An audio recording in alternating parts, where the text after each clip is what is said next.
Nitondra ny heviny mikasika indrindra ny hetsika fanoherana ny fividianana ary fitakina ny fanorenana ifotony izay tarihiny HF ny filohan'ny CNI Rakotomanana Hery nambarany fa tapitra ny volana Janoary 2024 ny fotoam-piasan'ny filoham-pirenena ary ny vahaolana mifanaraka izay no tadiavina ary atao. Vola Ravafy sy Tsirakoto Arsan Atrany. Zany moa zany dia zavatra tena politika izay zavatra izay dia manahirana anazy zany ny resaka politika ao anatin'ilay zavatra fa ny anandro dia izao ny zavatra teneniko anatin'izay zavatra izay zany.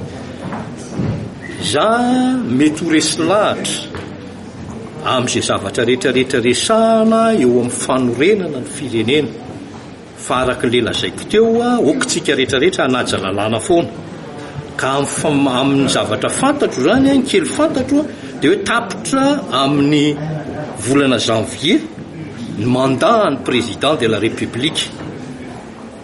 Ka inona zany no ataontsika eo anatrehany izay fataperany mandat ny président de la république zay zany le fanontaniana apetrako ao anatin'le izy.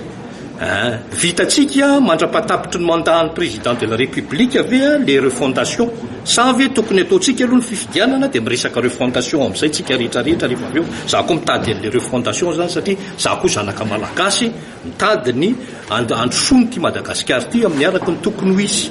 Za koa mitady ny hoe mizara partageko zany le souci vao ny tsy partageko fotsiny zavatra mahatahotra fotsiny ao anatin'le trangan-javatra mitranga. Inona zany ny ataontsika eo anatrehany fataperany mandat ny président de la république ka raha misy mahavaly an'izay zavatra izay dia mety abonde ao anatin'le resaka zany.